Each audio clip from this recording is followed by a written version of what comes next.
Record. Okay, so we're not streaming live. Good.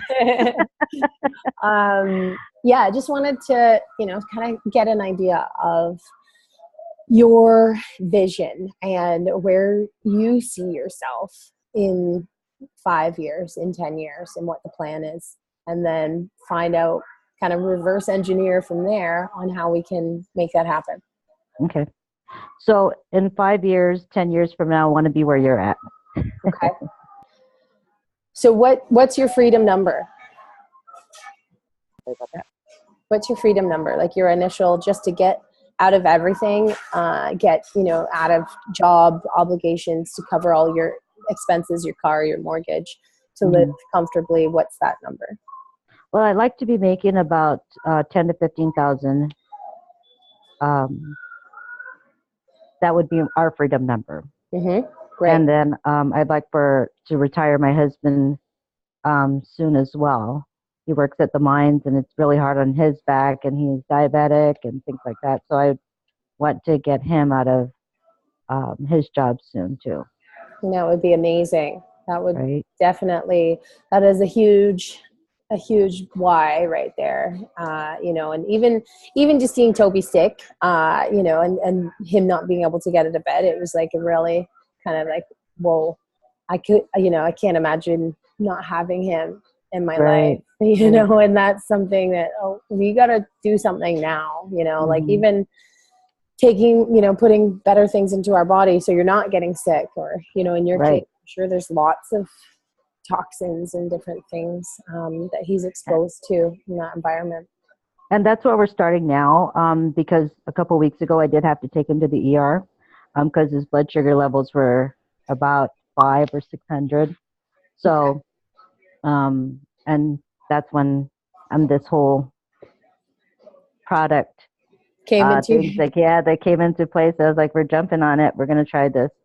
Mm-hmm. So we're trying to change that, in our lifestyles as well. Just change our overall health. And I think that, that's really a story to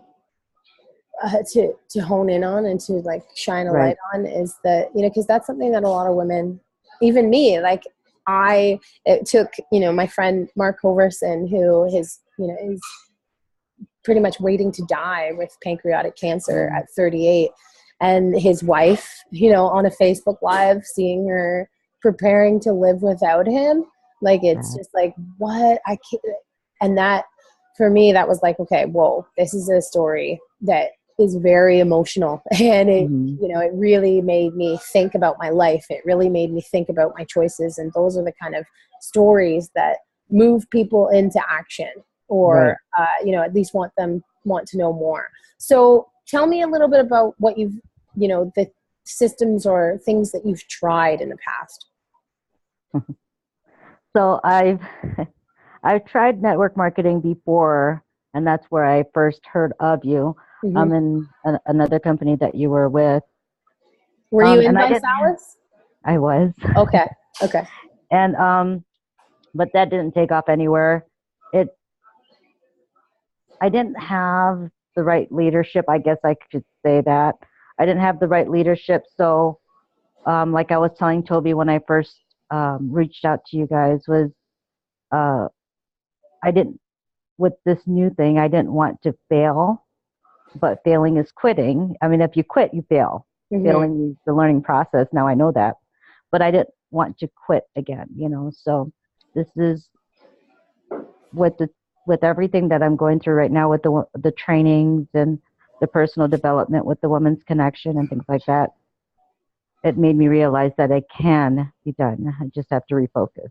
Right. And I think that I can really relate to that, because for me, I technically did quit ViSalus, because they said to me, well, we've changed our terms and conditions. You can't have any other online income streams coming in. So you can either stick with us with your $30,000 a month income and do nothing else, or you have to resign. So I'm like, well, I'm not going to let anybody tell me what to do. First of all, I was online marketer before I started ViSalus. So I'm going to resign. So I resigned. And I was like, I bled green when I was in Visalis. Like I was like Vi-Life all the way. You know, I had the hats. My whole family was on it. And so when I had to admit that I had been, well, forced out and terminated, it was like another big F, you know, on my forehead. Like, so that was one of the reasons why I didn't want to do it again, because I didn't want to look like another quitter. Like you said, like I didn't want to be like, oh, this is the next thing and the next thing and the next thing, especially to my family, because, you know, online you can create new audiences, you can, you know, find new traffic, you can build new funnels, but with your family, and usually that's where people start, right? In network marketing is our family. They're looking at us, and we don't want them to see us as a jump shipper or whatever, you know? So yeah, that was really important to me too. And that's why I think looking at longevity, just the way that that Modere teaches their reps, like not to bleed green, not to puke green all over everyone, not to throw up gang signs and Vi-Life and have glitter hats and stuff that say Modere, and you know, it's a different approach, and I think that has longevity. And also sustainability in the products, and the seeing the results and seeing how much people love it. Like they just won't live without BioCell ever again. And it's like, that's something that I look for, right? Like even in Visalis, if you lose the weight, then you might stop taking the products, right? It's kind of all about weight loss. Whereas Modere has more sustainability for long term, right? Like you're using their dish soap, you're using their laundry soap every day, and just looking at different things. Like I've just been doing research on the products that I am using right now, and what I'm not even realizing, like the shampoo that I was putting on my babies. Like I was like shocked. I was like, oh my gosh, like you don't even think of it. You're like, yeah, you're like, and I don't know, it was just like a big moment for me. I'm like, am I a bad mom? Like, no, I'm not, because I'm aware of it now and I'm going to make a change. Right. But even that feeling of feeling like a bad mom. Okay. So there's a story. Like for me, that's a trigger story that any mom will know what I'm talking about. She's experienced that emotion before, whether it's with products or something else, but it's just that emotion of feeling like a bad mom that, you know, I can tell a story about reading the ingredients on what I'm putting in my baby's hair, and they connect with that, right? And it's not selling, it's not pitching them a product, it's sharing my life, you know, my breakthroughs. So that's really the shift here. So, you know, what do you feel like, aside from, you know, maybe leadership, what do you feel was holding you back before? Confidence. Yeah. Confidence. And because I have quit before in the past, I have that, I don't call it, that believability that I can do it for myself and others, you know, around me that I've pitched to before and I didn't make it. You know, it's just another thing, like you said, it's just another thing that you're starting, you know. And so that was one of my fears, you know, and I kind of still fear that. But with the training and with the connections that we have, that's all, you know, it's fading away. So I'm building a little bit more confidence. I mean, I've sold insurance for the past 12 years. Right. And that's not easy. No. And I was good at it. And I loved selling insurance. It was something that I could do. But the thing is, it was mandatory. People came to me because they needed it. It was mandatory by the state that they have insurance. So it was easier for me to sell.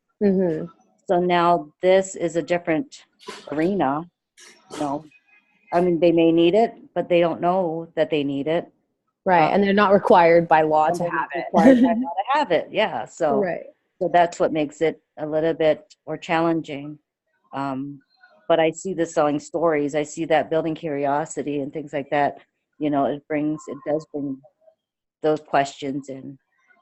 Right. It does bring people to you that are actively seeking it. and that want it, or at least want to take a look.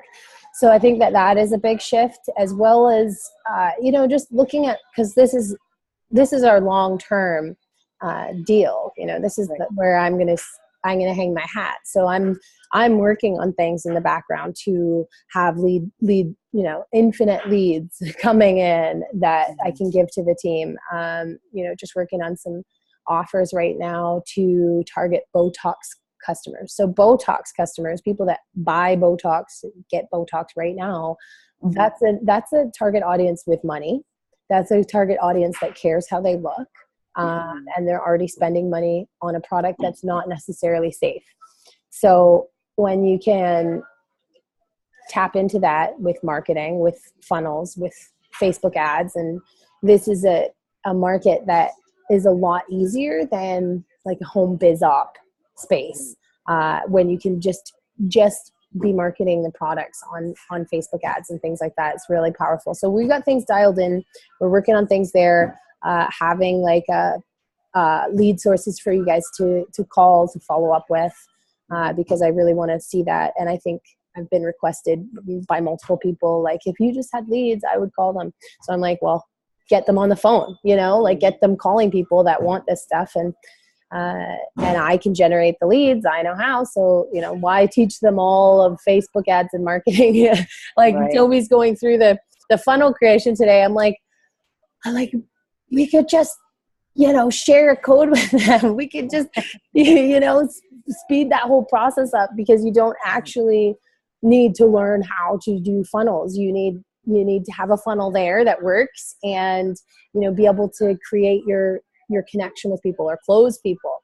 And if you're in insurance, then, you know how to sell. You're selling essentially selling the same, you're selling fear, right? That something could happen, that you want to protect yourself from right. pain, right? So it's the same sort of model of, selling fear. We are, as much as we hate to say it, pain and fear is how you will get people to feel something emotionally, right? Pain and fear. So talking about moments, like even like a real story, like I was so scared. My heart was beating through my chest as I was driving my husband to the emergency room last week. Mm-hmm. And suddenly I started to realize, it's like a slap in the face, that our life, our health is precious, and we only have one body. Just simple stories like that. People will resonate with it. People who love you obviously will be like, oh my gosh, like that's so great that, you've made this decision, and we want to see you healthy. We want to see you guys live long and happy. And that sort of messaging really brings people in.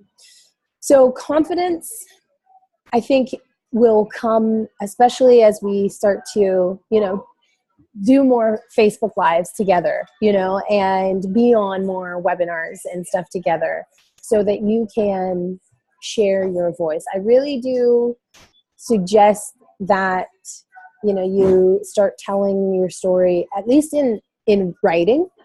If it's not at a point where you're like, I can go live yet, that's okay. But the power of copy, the power of writing your story with a simple picture of you and your husband, it doesn't have to be a beautiful graphic with, words all over it, just a simple, relatable, real picture talking about that story and talking about that experience will bring you to that point of comfort, because people will start to resonate with it and connect with you, and you'll feel that shift happening from feeling like a network marketing salesperson to I am on my journey. I am doing this for me. And I invite you to do it too. That kind of mentality. So what do you find is the biggest block for you right now? Like aside from confidence, just business wise, looking at this business, looking at Modere, when you look at building it or talking to somebody about it, what are some of the fears or blocks that come up for you?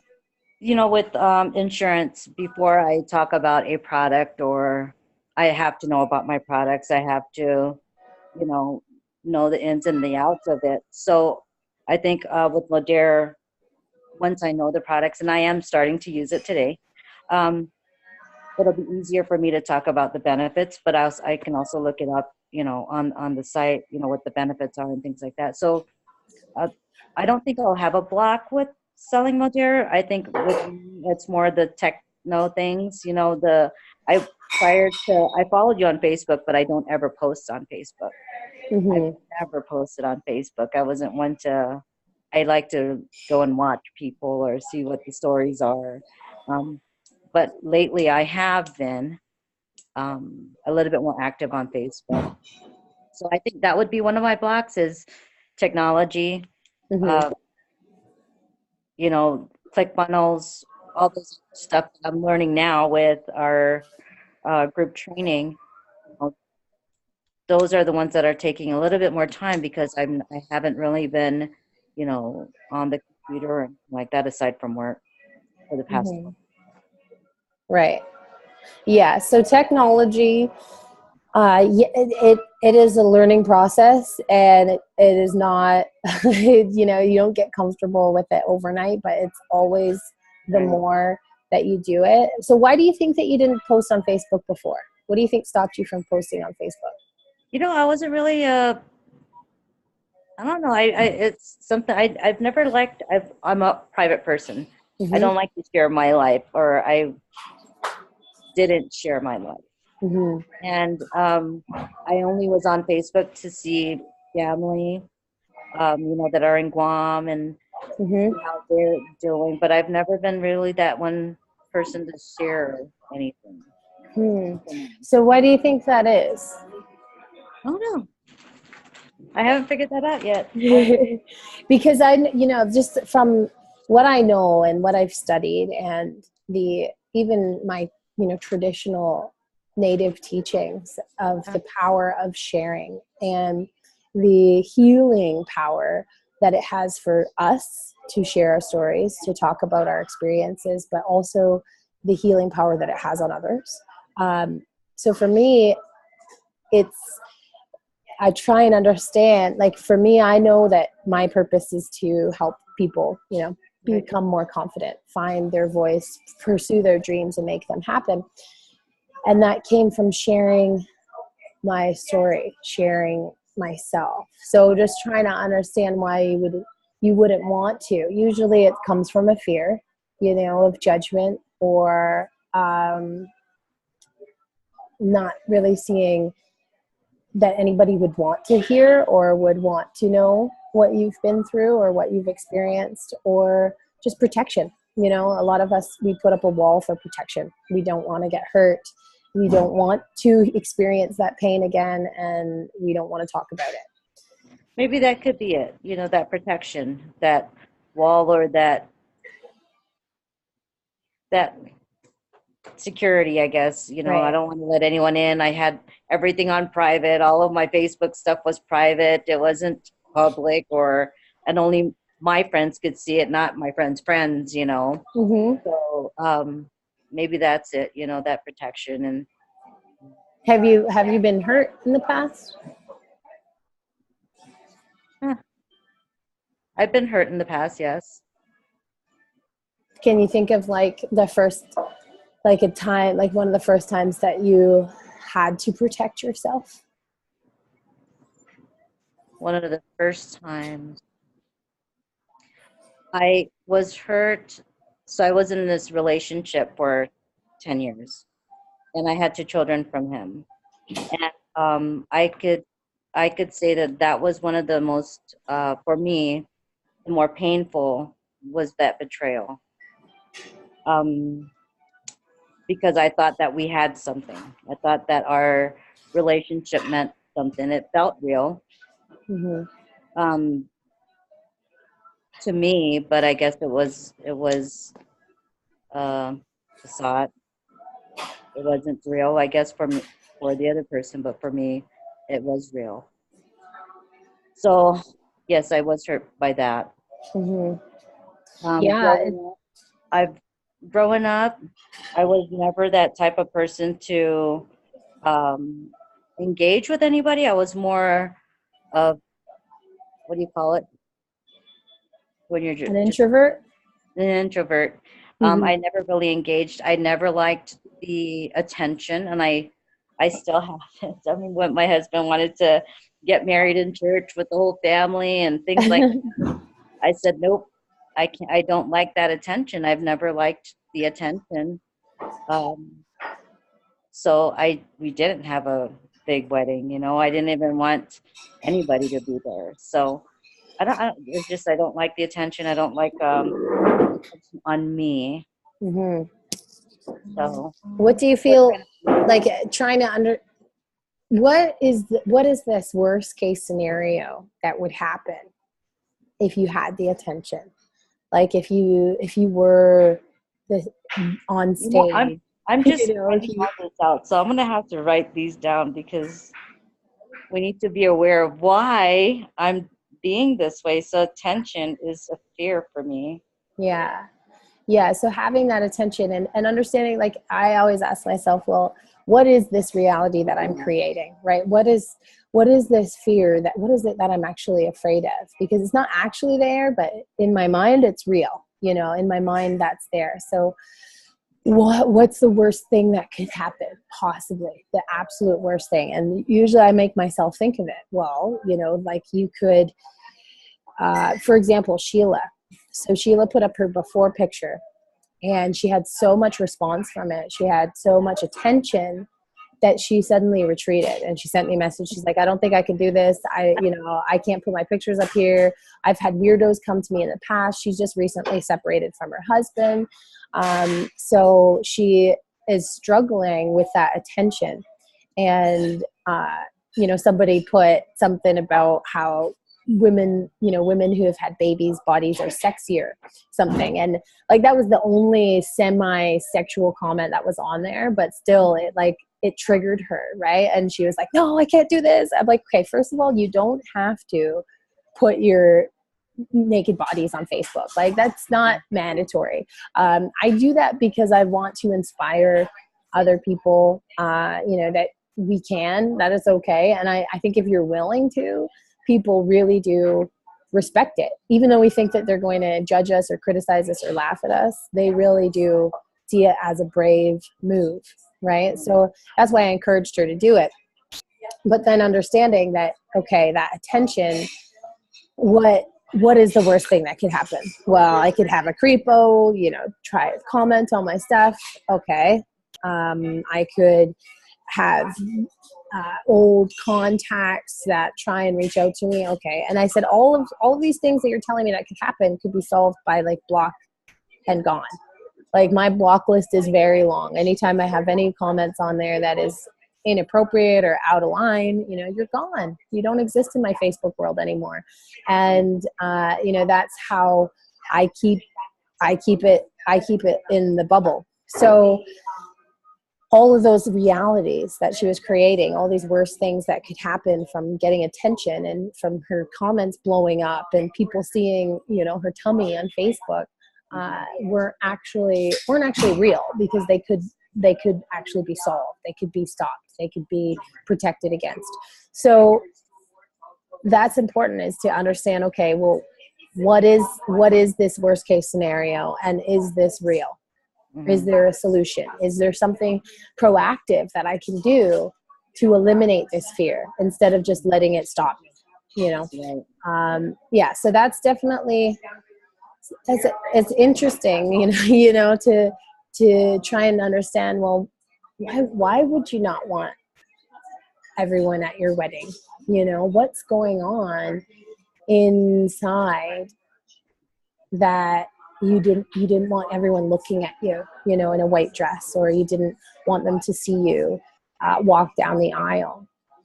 It has to have gone back before I was 16, because on my 16th birthday, my sweet 16th birthday, I didn't want anything. I didn't want a party or anything. My best friend at the time went behind my back and planned this whole sweet 16th birthday with my mom.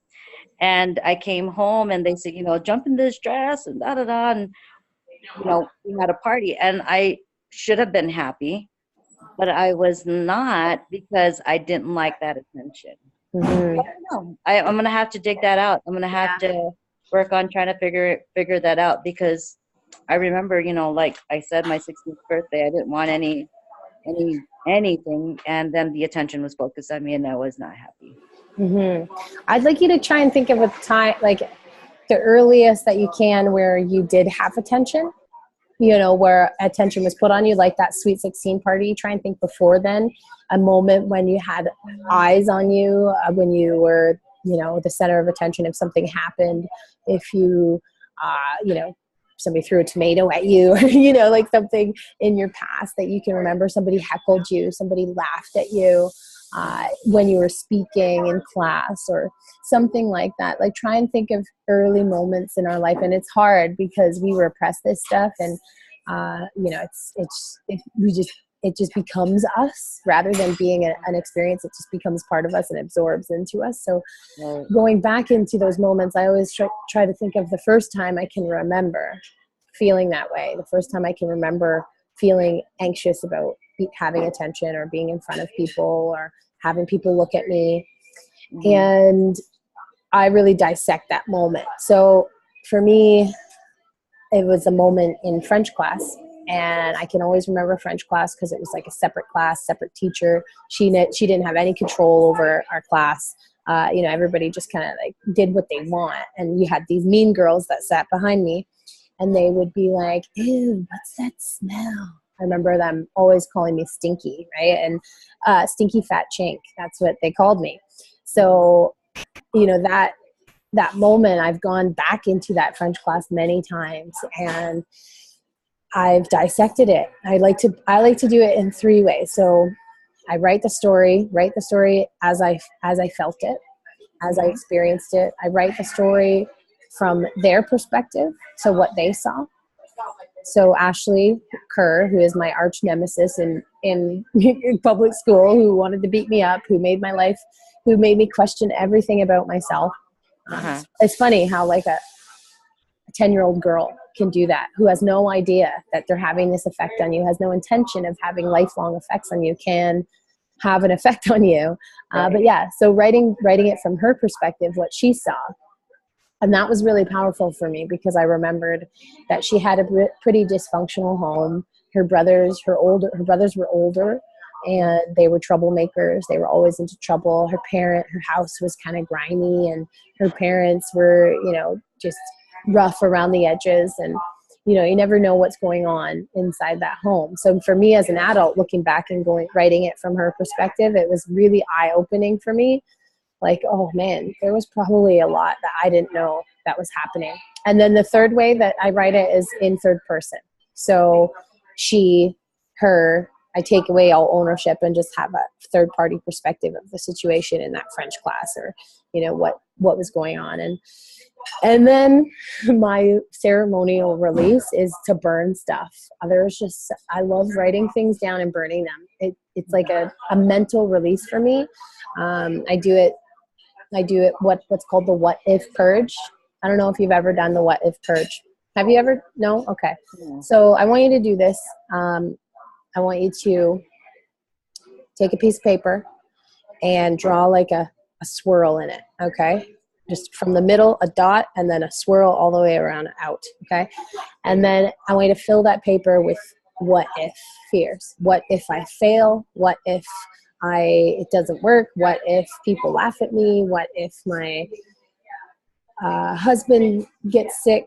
Like every fear that you can think. And, we're conditioned not to talk about this stuff, not to write it down. If we acknowledge our fears, or if we write them down, we're bringing attention to them and making them real, but it's not true. What we're doing is we're shining a light on them. And so the more that you can expose these fears, because they're there, they're existing, they're clearly there, keeping you from truly stepping into your power, right? Because you're like stifling it because you don't want the attention, right? You're not allowing, like you will self-sabotage yourself for being successful just because you don't want the attention. Like the thought of making director one and being on stage, like you'd be like, actually, maybe I don't want to do that, right? So like you're like, I want to make $10,000 a month, but do I really? Am I going to sabotage that because for these fears, right? So I want you to just put them all on paper, every fear you can think of that comes into your brain. And I like to think of it like, I want to fill every inch of that paper up, you know, like I want all this stuff out of me. I want to defeat it. I want to shine that light on it and disintegrate it. So fill it up. And then once it's full, I get people to poke a hole in it, okay, in the middle where we started, and just look through it. So, you know, with this paper of fears in front of you, you're looking through the world and you're seeing everything in your life. You're seeing through this paper of fears, right? All of these fears are actually impacting your vision of what you see as real. So when we can move the paper, move all those fears out of our way and realize that we can get rid of them, burn them. I burn them. I had a bunch of girls at my house that I'm mentoring. We did this together and we all burnt each other's paper, light fire to fire to fire, and then just released it out into the ground and like stomped it down. But there's just a power in recognizing them, being aware of them, and watching them be engulfed in flames and gone. Okay. So I want you to do that. I want you to do it and like take a picture. So take a picture of your paper when it's filled with fears. Mm-hmm.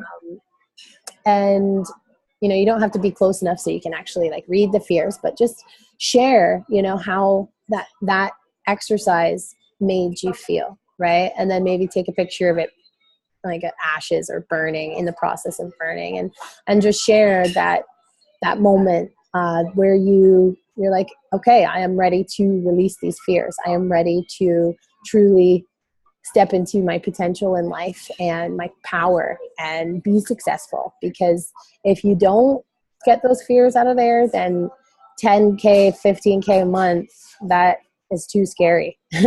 And without knowing it, your subconscious will pull you back every time and question and doubt, and that confidence will struggle. So, yeah, I mean, as far as the business goes, I think that once you, like I said, it's not, I don't know who I said this to today, but I said it to somebody. It's not a sprint. Did I say this to you? It's a marathon. Yeah, it's a marathon. Okay, so we think because everything's happening fast, right? I just launched into the company, and you know, I want to make a big story in my first month in the company. I want to, you know, create a big buzz.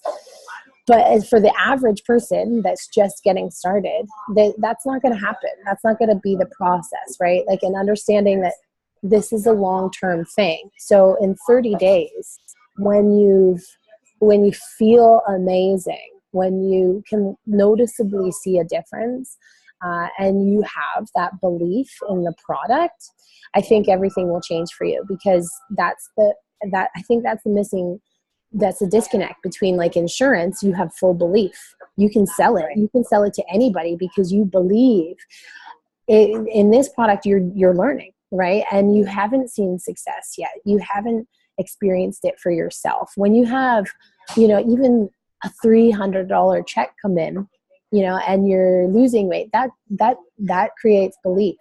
And for you, I think that it will be easier to operate because there is some fears existing. Ideally, what we want to do is create the belief first to create those results. You know, that we want to start in that process. So that just starts with simple visualization, you know, and I say visualize yourself on that stage. Visualize yourself hitting, you know, director one and getting recognition at an event, and see how you feel. You know, when you're stepping into that moment, be aware of how your body responds. You know, when you're going into that space, when you're, you know, visualize yourself on the plane ride or packing up your luggage before you go, getting on the plane, showing up at the hotel, you know, and just how would you feel knowing you're about to be recognized on stage for your success, and step into that. The more that you do it, the more that you can see that, the more that your DNA will be reprogrammed to be accepting of it rather than reject it. Okay.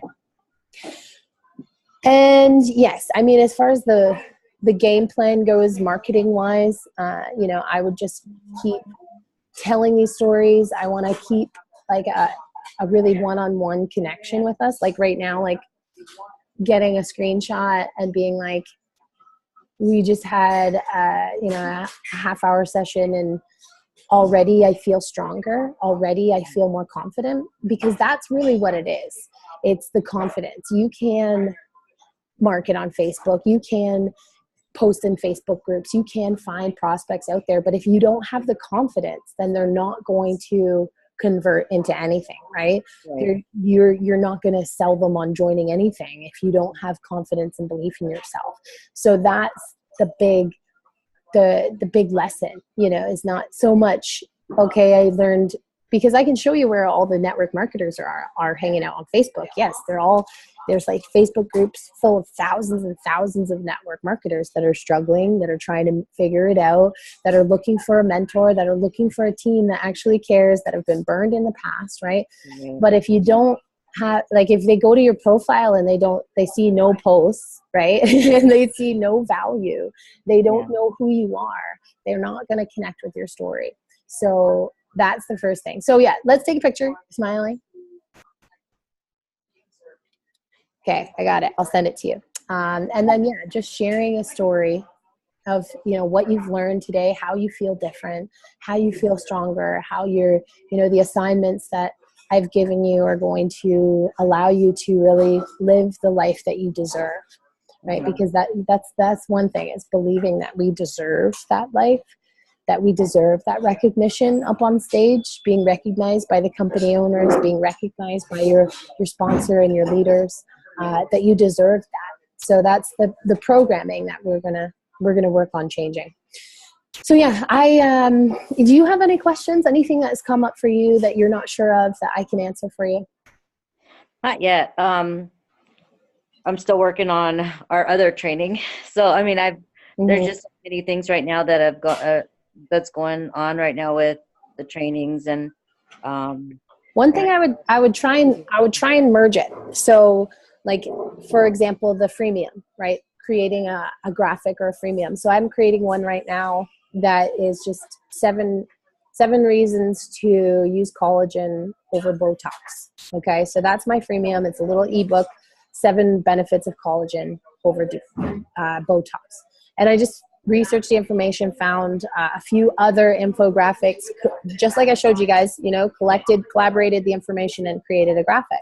So that now I'll build a quick little funnel offering this ebook, this cheat sheet to people that are using Botox, right? So I can be really targeted in knowing that this audience that I'm creating is Botox users, and market to them and drip on them later. So try and merge the two and think of, how can I use what I'm learning in this to get into some of those niches, get into some of those different. I don't have ClickFunnels. And you asked me another question. You said, do you have ClickFunnels or something? I forgot what it is. I have to go back to my autoresponder. Yeah, I don't have those. Is that something that I am going to need for this, for Modere? No, you're not going to need it for Modere. What I can do, because a lot of people that I work with obviously already have this, because they're building funnels, they're building websites, they're building membership sites. If you're not at that point yet, we're going, like Cedric and I are working on a team system. So it'll be team funnels that are already built, already created, that you can customize and use. I think we're looking at rolling that out in the next 2 weeks. So no, you don't have to. What I can do is, and I'm only going to do this for a few of the people, obviously that got the bonuses, right? But don't have ClickFunnels, is I'm just going to make it for you. So, but what you do need is an autoresponder. You do need a list that I can connect it to. Okay. So where do you just I find that list from? I mean, just people that I know on Facebook, or? Well, ideally what we'll be doing is creating that audience, right? So they'll be opting in and they'll go on a list. They'll be opting in to get my social marketing blueprint. right? So you can say, hey, this is the mentor that I'm working with, and she's giving away this free social marketing blueprint on how she's going to help people use social media to build their business. And then they opt into that, and they get the video, they check out my videos, they check out the process, and they end up on your list, so that you're building this email list of interested people. Right. So yes, initially it'll probably start from, your contact list and just exposing them to the information. But as you get more confident, as we build up more of this belief, and, just understanding the value of working with me, understand the value of your team. When you sign someone up new, they're getting the fast track, they're getting plugged into all of the stuff that I've learned that works on Facebook, rather than whatever everybody else is teaching. Like, oh, here's a copy and paste message, spam it to all your friends. Here's a copy and paste thing you can text out to everyone. Like, that stuff doesn't work. And we're teaching methods that do. So that's your value offer, right? So when you go into a Facebook group of 7,000 network marketers and you see a wall of spam, right? My object in there is to stand out. I don't want to spam you my business. I want to teach you how to build your business better, right? And that is the difference. That's the shift. So when you can be creating a brand of value, like talking on your Facebook about telling your story, about being authentic, about being vulnerable, these strategies that you're learning, about creating curiosity rather than puking all over everybody and telling them everything, right? How to do this. You're teaching people how to do that, so that when you create a video like that and you share that to those groups, they're going to get a lot more traction. People pay attention to them because they're like, oh, this actually helps me in what I'm doing. And a lot of times I'm able to convert a lot of those spammers into my team, because I'm like, I know that what you're doing is not working. If I could show you a better way to connect with people on Facebook, would you want to take a look at my training? And they're like, yeah, please send me your training. And then it starts the connection, right? So I love when people spam me. They're like, I'm like, hey, wait a second. I can probably guarantee that you're not making any money. Spammers welcomed. Yeah, like, just bring them in. We can show you how to do it. And that's another thing, is really talking to the newbie, right? Really talking to the newbie, because 10,000 people a month join our industry. So, or 10,000 people a week. So that's a whole lot of new people that are coming into different companies, different opportunities, right? I see it all the time. My friend joined an essential oil company, right? And now she's doing all these home parties of like different things to do with oil. She did one with bath bombs with the kids, and she's doing one with like lube, and like a girls' party and making lube. And like, I'm like, yeah, that's creative. I give you that, but still, I don't want to do those, right? I don't want to do those to build my business. I don't want to have people come to my house and, worry if they're going to show or not if I make a sale. Like, there's way better ways to do this. So those people are the people that I lead with training, right? And so what I want to do is create a freemium for our team that is based on Facebook, right? Teaching you how to brand you on Facebook, essentially like a generic training that you guys can offer to network marketers, right? And record it all together so your faces get in there so they recognize you on the replay. But then offer to network marketers that, hey, we're doing this differently, and we can show you how to use Facebook to build your business. If you want to build your business, then build your business. Use these strategies to build your business, because they'll work anywhere. Right. But if you want to get on the inside and access, private trainings and be on these masterminds, then join my team, right? So that's the kind of mental flow I'm thinking of creating in the funnel system, is leading with training, leading with Facebook at social marketing training, because we're social marketers, right? That's our title. That's what we're defined as. So teaching social marketing to the whole industry, right? To anybody in any company as a generic social marketing training, and then back ending them into our team. Mm-hmm.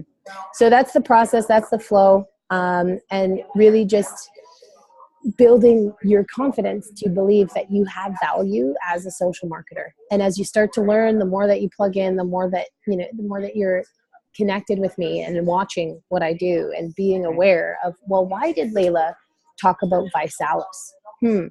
Why did she bring up ViSalus, a few days before her launch? Why did she bring up that experience? Because I know that that's a big company that a lot of people were in. And since just talking about it, have had, people reaching back out to me that haven't talked to me for 5 or 6 years. So I just know that it was powerful, and it was like just a little bit of genius. So, understand it, even if you didn't have a big company or a big team in ViSalus, the company was huge. Everybody knew about it in our industry, and talking about that company, talking about, maybe the first time why it didn't work, why didn't it stick, or what held you back in those moments that's different now, right? And comparing the two so that other people that were in ViSalus can relate to that, right? They're like, oh yeah, like I gained all the weight back too. After you stopped taking the shakes, I gained all the weight back. And that's a story that people in that company can relate to, because it happened to a lot of us. Talking about how it was a little bit superficial, it was all about how you looked and these fancy jackets. Like what was with those jackets? Like I didn't even like wearing that jacket, or, being like in a business jacket where, you're different from everyone else. Like we're all one team. Like I don't want to be wearing this blue jacket and looking like some professional, like that. Just really, and there was a lot of vanity, a lot of jealousy, things like that, because they weren't teaching, mindset. They weren't teaching how to love yourself. They were only teaching how to lose weight, how to change yourself, and not to love yourself first. So that's like the big shift for me in the difference, is that now I'm learning how to recognize my power as I am. I'm learning how to see the beauty in me as I am. And now my health goals are really going to stick, and they're really going to matter this time, So yeah, that's some ideas to get you started with, some post ideas.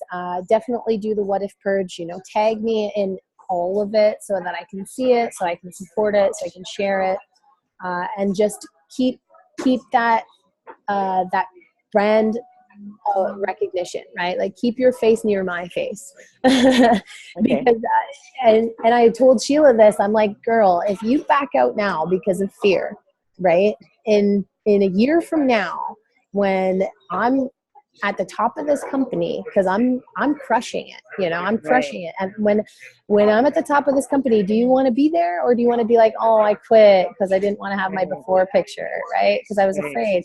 No, like this is my foundation that I will be building my entire lifetime organization with, right? So understanding that positioning, understanding, okay, I want to be on every webinar. I want to get my face in every screenshot that I can with her. I want to tell stories, even sharing moments that we've had in the Women's Connection, or sharing specific stories that we've experienced together, right? Learning experiences together, what you've learned from me, even on a webinar, oh my gosh, this one little thing taught me so much. Let me share it with you. Let me tell you what I learned from Layla.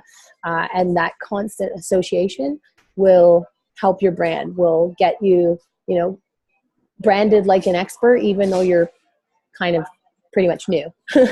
Yeah. So yeah. I gotta run though, Jennifer. So just tag me in anything really, but send me if you want me to proofread anything, and then I'll get your ClickFunnels funnel set up, But right now, for warm audiences and stuff, usually like they're not as effective, because with people we know, they don't want to go through websites and watch videos. They just want to talk to you, right? So that's more when we get into the cold traffic, when we get into marketing to network marketers, targeting those struggling network marketers. But yeah, you definitely got to build up the value behind just working with you. So that's sharing stories, sharing lessons, using my value and sharing it with your audience, right? Okay. All right, girl. Okay. So yeah, just give me a holler. We'll, like I said, this afternoon, right? Pardon? We're connecting this afternoon for the other training? Yeah, with Toby.